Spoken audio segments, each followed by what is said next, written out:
aplauso fuerte, demos un aplauso fuerte. Bienvenidos todos.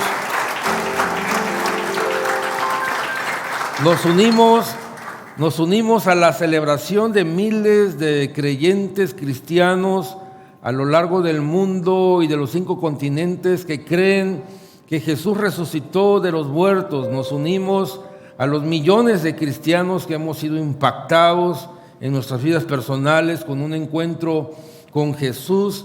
Y todos los domingos absolutamente, la iglesia cristiana se reúne para celebrar la resurrección de Jesús.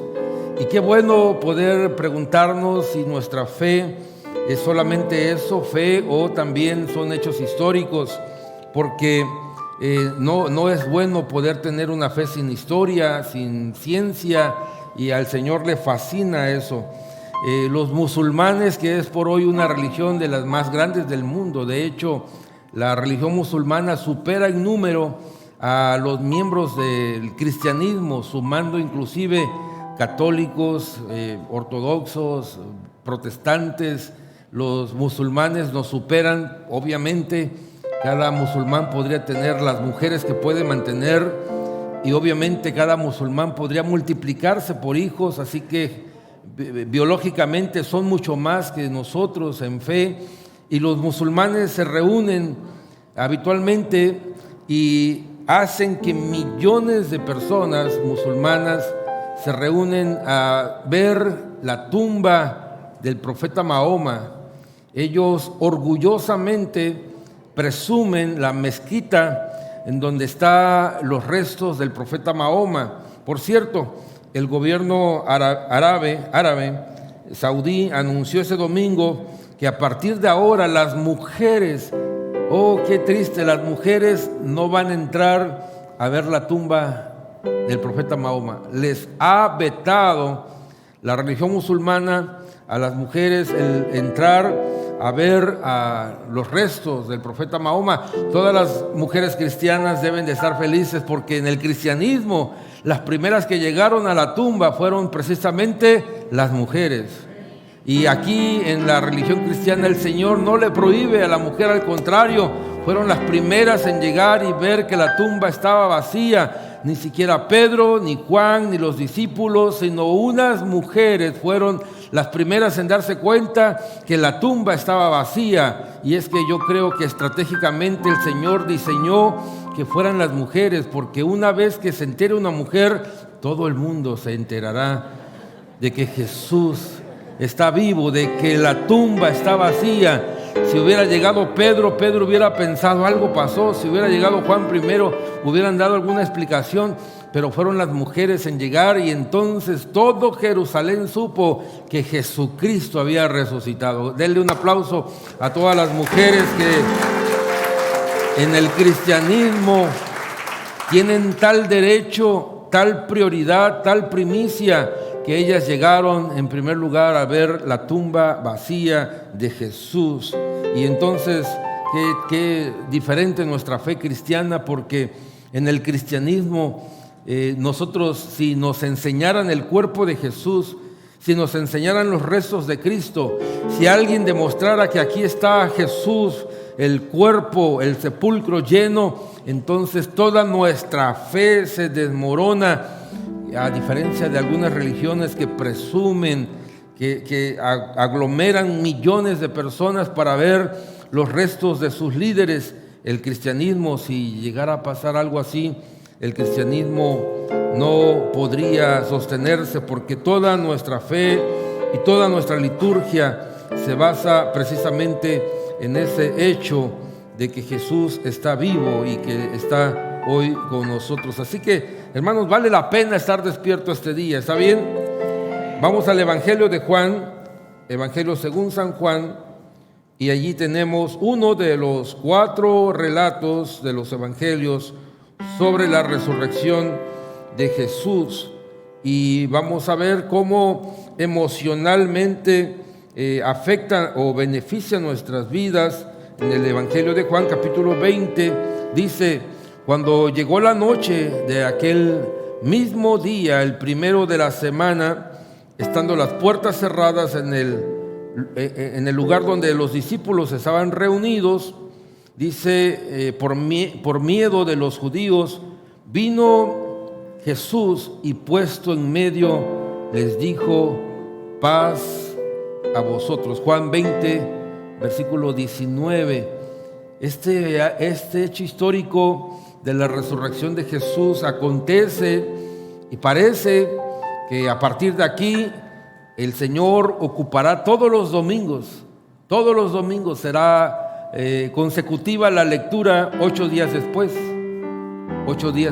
y entonces se mencionará que aquel primer día de la semana, que es domingo, nosotros no somos del séptimo día, que es el último, nosotros somos del primer día, y entonces Jesús, ese primer día de la semana, resucita un domingo, y 8 días después, y entonces vamos a notar que en la lectura de Juan y de los demás evangelios, e incluso en la lectura de Hechos, vamos a notar la frase: el primer día de la semana, el día del Señor, 8 días después, porque era algo consecutivo. Jesús aparecía cada 8 días, el Señor se manifestó cada 8 días.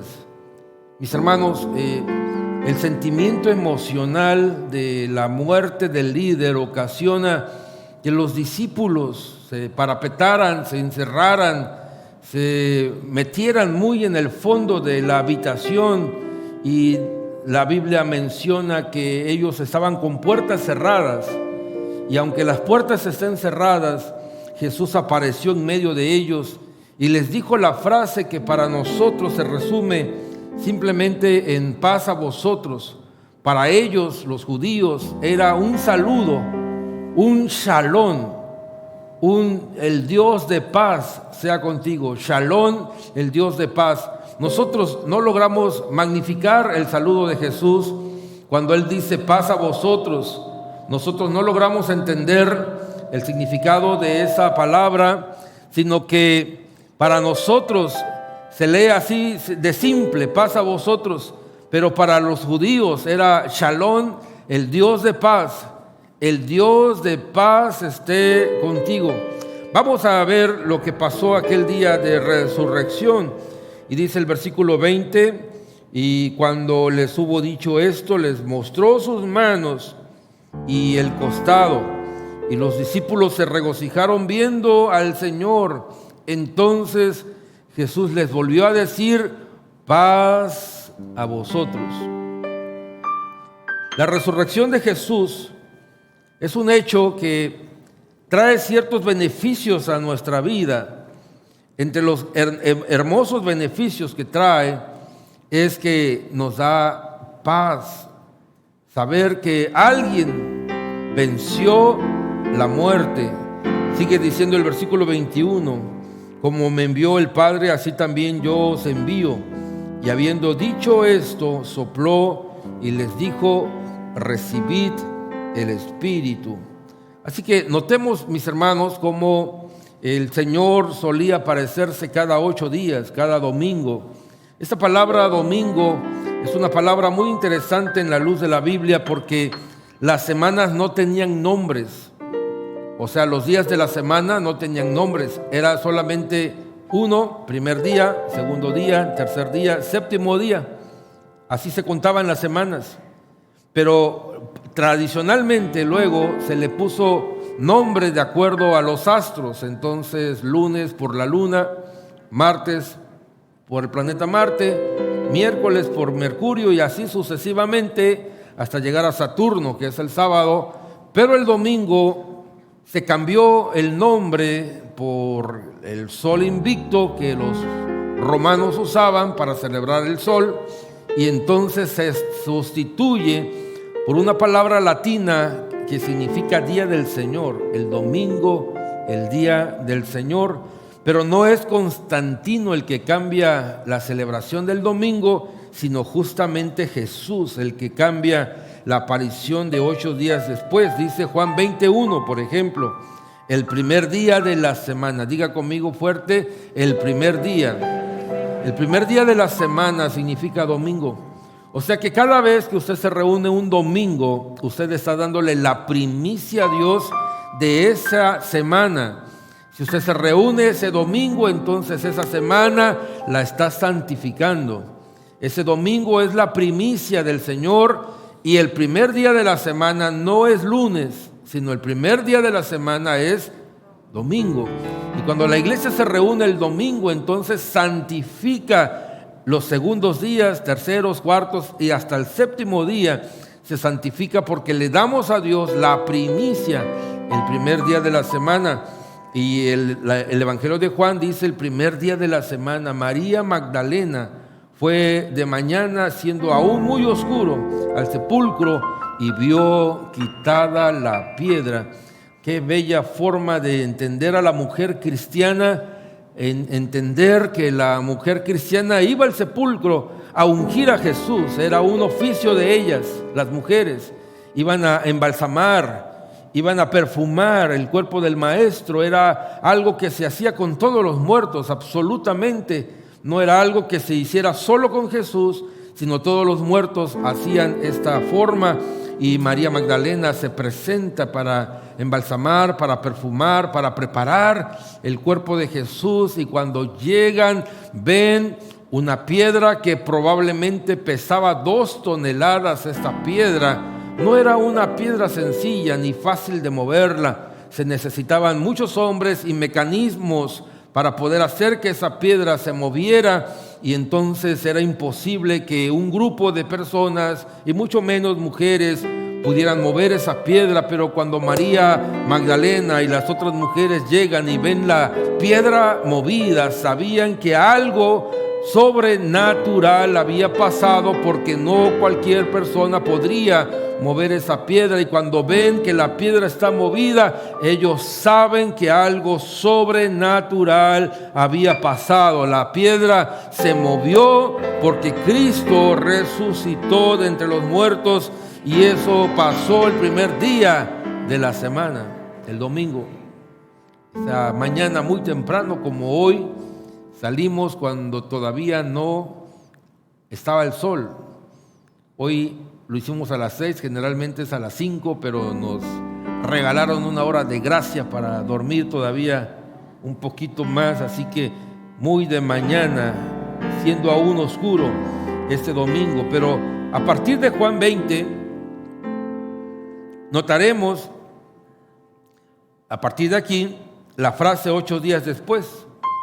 Y en el versículo 26 se vuelve a leer la frase 8 días después. Estaban otra vez sus discípulos dentro, y con ellos Tomás. Hubo un domingo que Tomás no llegó y Jesús sí. Así que no se pierda ningún domingo de celebración en la iglesia. Donde quiera que usted esté y donde quiera que usted vaya, procure congregarse un domingo. Aunque tome vacaciones, ahora con la bendición de el internet, podemos reunirnos cualquier día y en cualquier lugar. Así que no se pierda la bendición de reunirse. Saludos a los que están conectados hoy en cualquier lugar, a los que tienen la forma de vacacionar. Dios los bendiga a todos. Dice versículo 26, 8 días después, o sea, cada domingo el Señor solía estar presente. Gracias a Dios. La palabra domingo del latín significa día del Señor, debido a la celebración cristiana de la resurrección de Jesús. Es verdad que en la antigüedad los romanos celebraban el domingo, el día del sol invicto, eso es cierto, pero la Biblia menciona que es Cristo el que suele aparecerse todos los domingos. Así que Jesús está con nosotros este día. Jesús está aquí. Jesús está el domingo en su casa. El Señor está reunido con nosotros, y es momento de celebrar la resurrección de Jesús. El Señor está con nosotros este día. Dice la Biblia en 1 Corintios 16:2, por ejemplo, ya 20 años después, la iglesia sigue reuniéndose los domingos. Dice 1 Corintios 16:2, cada primer día de la semana. Ahí está Pablo, tenía un sistema de recaudación de ofrendas, de tal forma que él decía: cada primer día de la semana junten una ofrenda, porque la iglesia se reunía Cada primer día de la semana era la reunión más importante, dice, para que cuando yo vaya ya no haya necesidad de hacer algo extra, sino que la ofrenda que se ha juntado los domingos sea suficiente para los gastos. Y luego dice Apocalipsis 1:10, Apocalipsis ya 100 años después, o sea, en el año 100 después de Cristo, dice la Biblia que Juan estaba en la isla Patmos y allí en el día del Señor, o sea, el domingo, el Apocalipsis se le da a Juan un domingo en el día del Señor. Yo estaba en el Espíritu en el día del Señor y oí detrás de mí una gran voz como de trompeta. O sea que, hermanos, cada domingo es el día de celebración, cada domingo es el día de celebración. Cuando menos en eso, que nos parezcamos a Jesús, que cada domingo nos aparezcamos en la iglesia. Vamos a Juan, capítulo 20, versículos 19 y 26. Es muy interesante que el narrador de la Biblia enfatice una y otra vez, o sea, 2 veces, que las puertas estaban cerradas. Qué interesante, hermanos. Ellos no eran un grupo de personas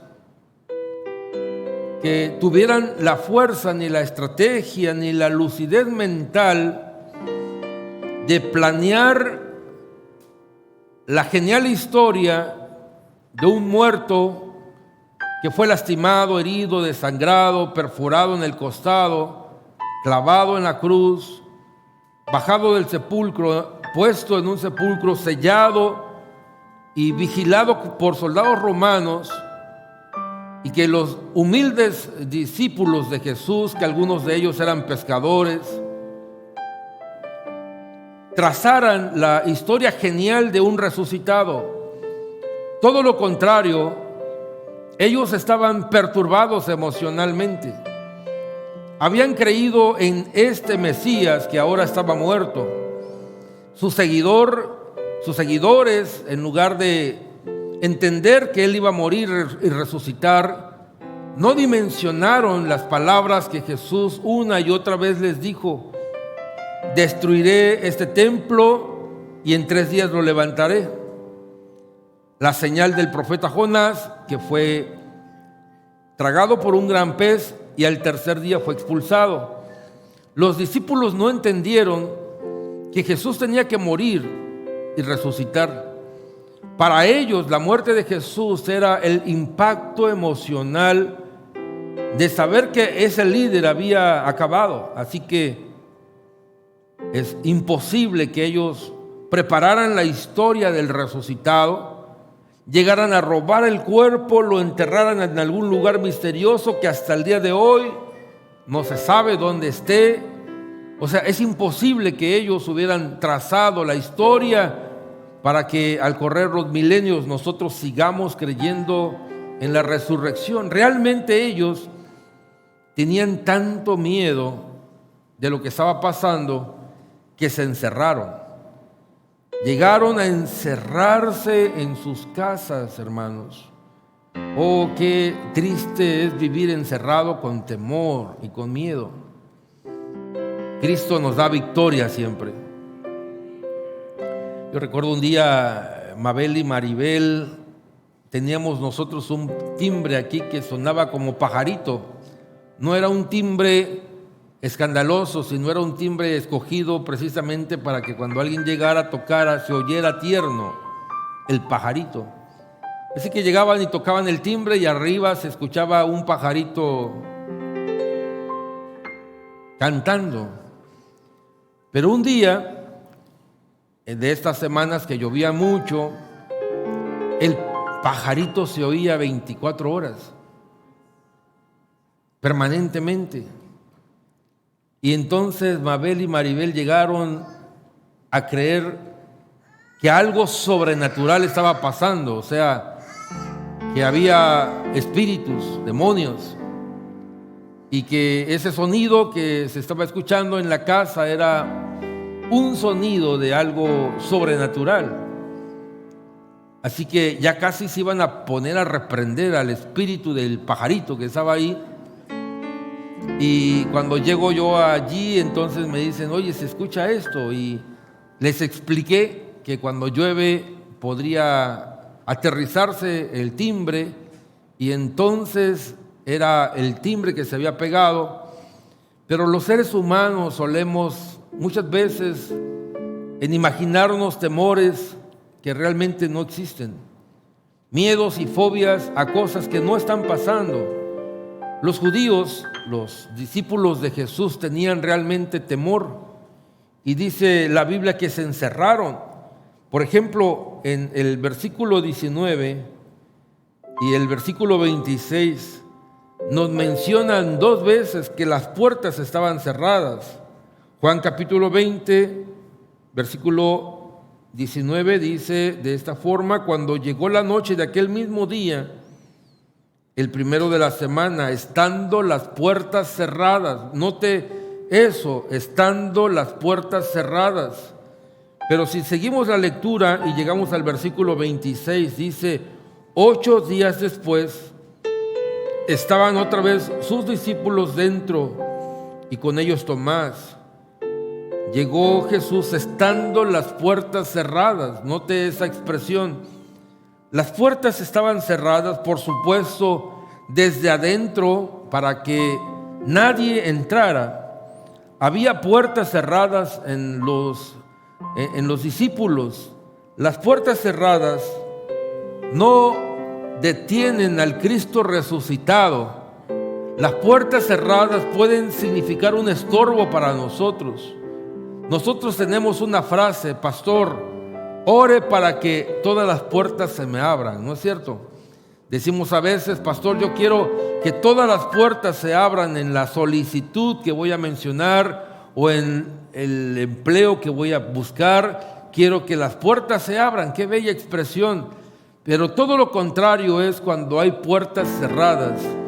Los discípulos intencionalmente habían cerrado las puertas. Hay momentos en la vida del cristiano, hay momentos en nuestras vidas que las puertas se cierran, momentos en donde tú tocas y no hay nadie que abra, momentos en donde tú vas y todo está cerrado, la medicina está cerrada, el banco está cerrado, los amigos están cerrados, el compañerismo está cerrado. Hay momentos en donde todo está cerrado, pero aunque las puertas estén cerradas, hay alguien que no necesita que las puertas estén abiertas, y ese se llama Jesús. Jesús es capaz de entrar en donde las puertas estén cerradas. Hay intencionalmente los hombres que son muy ricos pueden construir un cuarto de seguridad, una habitación de pánico. Esta película de Jodie Foster menciona intencionalmente, esta película se llama así, La habitación del pánico. Y en esta película Jodie Foster se encierra con su hija en lo que es una habitación de pánico en todos los lados del cubo, arriba, a los lados, enfrente, abajo. Es imposible que a esa habitación entren personas, así que de esta habitación de pánico ellos tienen acceso a cámaras que vigilan y que nadie, ningún ladrón, ni con herramientas, ni con sierras, ni con taladros, ni con explosivos van a poder entrar a esa habitación de pánico. Esta habitación de pánico está hecha de acero, las puertas están hechas de material imposible de violar, las paredes están hechas de materiales que es muy difícil perforarlas. Esta habitación de pánico tiene ciertas comodidades, un teléfono, cámaras, ciertas bebidas, ciertas comidas, para que si algo pasa externamente, los miembros de estas casas pudieran correr a esta habitación de pánico, y ahí se encierran, y ahí llegan sin temores, sin miedos, se encierran, le ponen candado a la habitación y por dentro ellos están seguros. Allá afuera podría haber un grupo de ladrones, de secuestradores, que intentarán entrar a la habitación de pánico y no lo lograrán. Así que esta película interesante, La habitación del pánico, habla de esta habitación que pueden tener algunos que son empresarios, hombres ricos, personas de mucho dinero, que pudieran tener esta posibilidad de tener una casa llena de esta seguridad. Pero qué triste nuestra vida, nuestra habitación, nuestra casa. Qué triste que para entrar a mi casa es más fácil de lo que usted se puede imaginar. Y más si vive en Otiapan. Porque Otiapan es un pueblo pintoresco que debería de ser considerado pueblo mágico, pero dicen que en Otiapan no se pierde nada. Así que los portones no tienen candado. Y adentro de casa uno puede dejar en el patio todavía el tanque de gas. Un día estuve en un pueblo en Campeche y los hermanos me decían: aquí no se pierde nada, pastor. Mire, usted puede dejar su bicicleta en el parque toda la noche y en la mañana va a aparecer su bicicleta. Me dijeron: usted puede dejar su triciclo, porque ocupan triciclos, y probablemente un vecino se lo lleve a su casa porque lo ve allí, pero en la mañana siguiente lo trae y lo deja aquí otra vez. Aquí no se pierde nada. Entonces yo dije, pues, como mina también. Pero qué interesante cuando nosotros vivíamos con patios abiertos. Sabíamos que nuestro terreno terminaba allí, pero no había una barda, no había una puerta de seguridad. Hoy procuramos que nuestros portones estén seguros, que nuestra sala, cerrarla por dentro, esté seguro, que nuestro cuarto esté seguro, y ponemos llaves y llaves y candados, y nos espanta lo que puede pasar afuera. Los judíos tenían tanto temor que estaban con puertas cerradas, y aunque las puertas estuvieran cerradas, había temor dentro de ellos.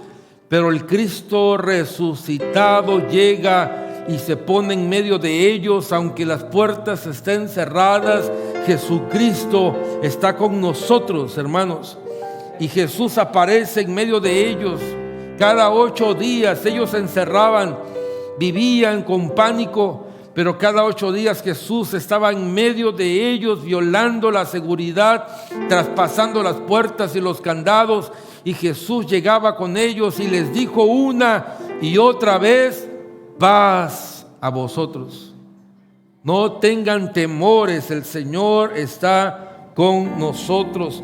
Y esta expresión del Cristo resucitado que se pone en medio de los cristianos, en medio de nuestras casas, en medio de nuestras habitaciones. Jesús está con nosotros. Denle el mejor aplauso que tenga el Señor.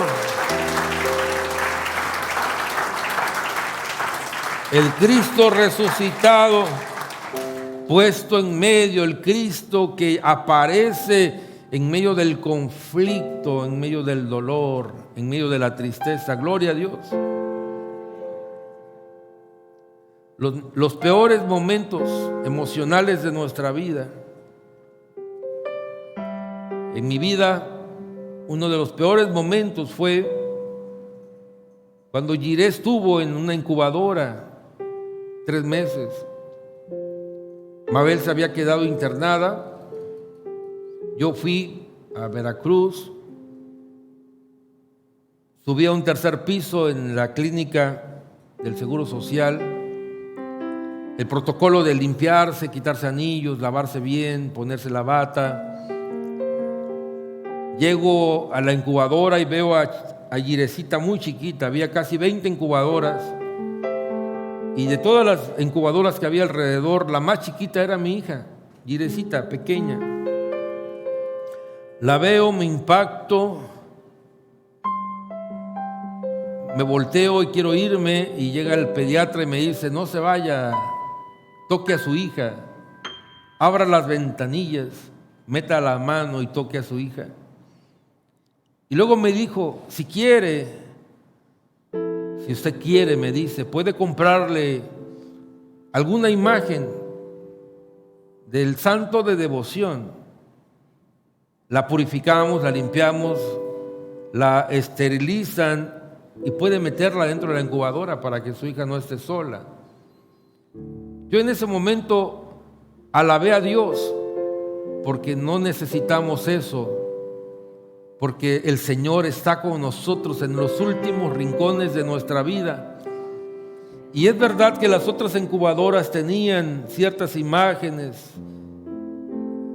ciertas estatuas, y que la incubadora de mi hija estaba vacía, pero no estaba vacía. Jesús estaba allí adentro en esa incubadora. Y en el lugar más escondido y más cerrado, donde uno piensa que está solo, Jesús está en medio de nosotros. Ahí está en medio Jesús, donde nadie puede acompañarte. En las puertas cerradas, Jesús aparecerá en medio y dirá una y otra vez: paz a vosotros. El Señor nos bendiga siempre con esa declaración. El Señor quiere darnos seguridad, hermanos. La resurrección de Jesús significa seguridad. Por eso Él saluda con el shalom. Diga conmigo, shalom. Este saludo, que era un saludo muy largo para los judíos, significa ten paz, tranquilo, cálmate. Oye, tranquilo, la paz de Dios sea sobre tu vida. Ten bonanza. Ten seguridad de que las cosas van a salir bien. Oh, relájate, hermano. Vamos, di conmigo, relájate. Eso, qué bello. Cuando tu mamá se altere, dile shalom. Cuando la veas así nerviosa, alterado, shalom. La paz de Dios sea contigo. Shalom. Porque uno, hasta en la forma de caminar, refleja que está desesperado, ¿no es cierto? O sea, vas caminando, tus movimientos. Entonces, cuando veas así en casa, di shalom, la paz de Dios sea contigo.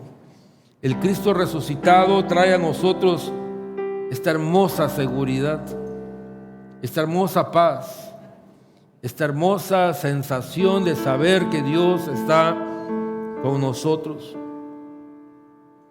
Y Jesús quiere darnos esta convicción. Les demuestra con el método científico que todos conocemos desde primaria o secundaria. Él demuestra tiernamente que Él es. Y les dice: miren, comprueben, soy yo. Les mostró sus manos perforadas y les dijo: yo soy. Y entonces esta convicción, provocada por el método científico, por la experimentación, comprobación, demostración, hace que los discípulos sientan esta hermosa seguridad de que Jesús había resucitado. No era una leyenda, el cuerpo no estaba desaparecido, no se lo habían robado. Era realmente que Jesús había vencido la muerte y ahora Jesús estaba vivo. Qué bello saber que el Señor nos va a contestar nuestras preguntas. Siempre que tenga una duda, no tenga temor de preguntársela a Dios. Señor, si realmente tú existes. Señor, si realmente tú sanas. Señor, si realmente tú creaste el universo. No tenga ningún temor de preguntarle a Dios cualquier tipo de duda que usted tenga, porque Dios será tan tierno y cariñoso que Él, como un padre, nos va a decir: déjame contestarte, hijo, las preguntas que tú tienes. Y hubo un hombre conocido como Tomás el incrédulo. Pasó a la historia del cristianismo como Tomás el incrédulo, así lo conocemos. Y este muchacho faltó a un culto dominical, faltó al culto del domingo pasado. Y dice Juan capítulo 19, versículo 24: pero Tomás, uno de los 12, llamado Dídimo, no estaba con ellos cuando Jesús vino. Le dijeron pues los otros discípulos al Señor: hemos visto. Este discípulo de Jesús, Tomás, no estaba presente cuando el Señor había resucitado. Y Él les dijo: si no viere en sus manos la señal de los clavos, y metiere mi dedo en el lugar de los clavos, y metiere mi mano en su costado, no creeré, dijo Tomás. Entonces, esta frase que ocupamos cuando decimos yo como Tomás, hasta no ver, no creer. Cuando alguien te dice yo traigo las cocas y tú le dices yo como Tomás, hasta no ver, no creer. Cuando tú te reúnes para convivir y sabes que el que nunca lleva nada dice yo traigo el kilo de arracheras, tú dices hasta no ver, no creer. O te promete algo y te dice yo llego y tú dices hasta no ver, no creer. Esa es una frase basada en Tomás, porque la frase mexicana dice lo veo y no lo creo. O sea, el mexicano dice lo estoy viendo y no lo creo. Pero Tomás hace una interesante cuestión. Yo quiero saber si realmente Jesús es el resucitado. Y yo no voy a creer hasta que yo lo compruebe y meta mi dedo en sus manos, en su costado, y yo realmente sepa que Él es Jesús. Y hermanos, qué forma tan amorosa de Jesús de llegar. En el versículo 26 dice la Biblia, 8 días después, estando las puertas cerradas otra vez, dice la palabra del Señor de esta forma.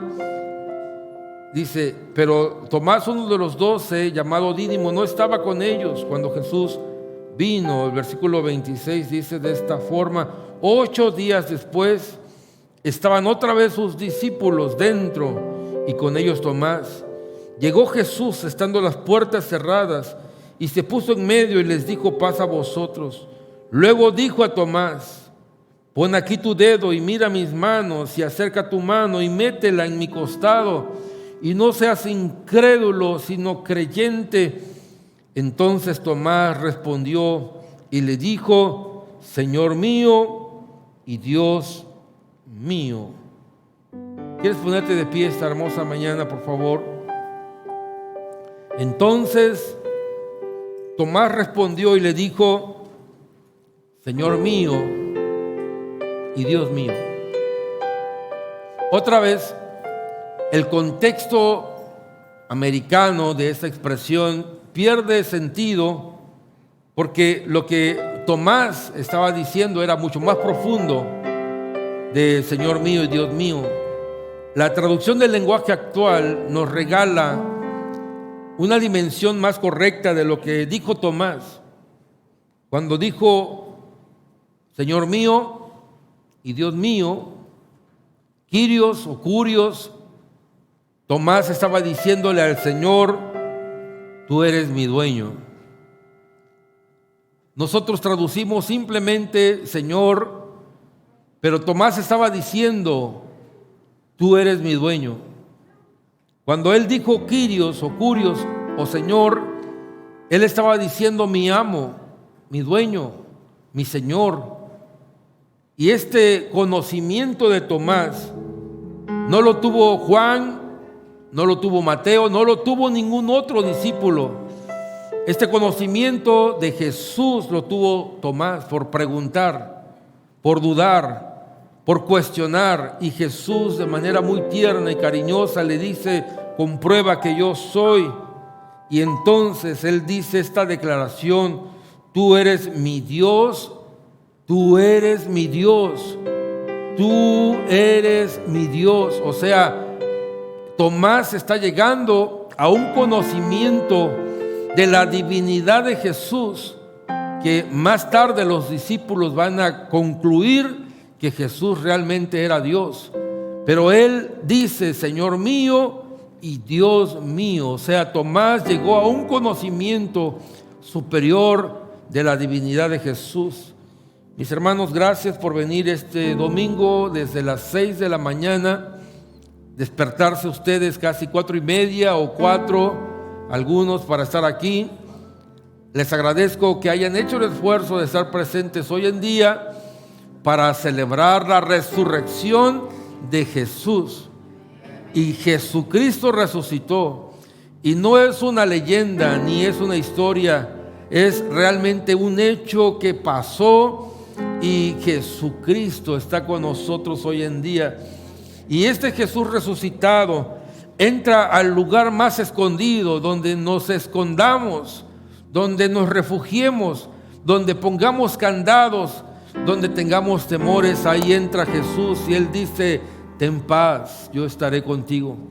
Y este Jesús va a responder nuestras dudas y nuestras inquietudes, y Él va a decir: mira, mete tu dedo, yo soy. Y entonces nosotros tenemos que decir: Señor mío y Dios mío. Señor, esta mañana la iglesia cristiana se reúne para celebrar la resurrección de Jesús.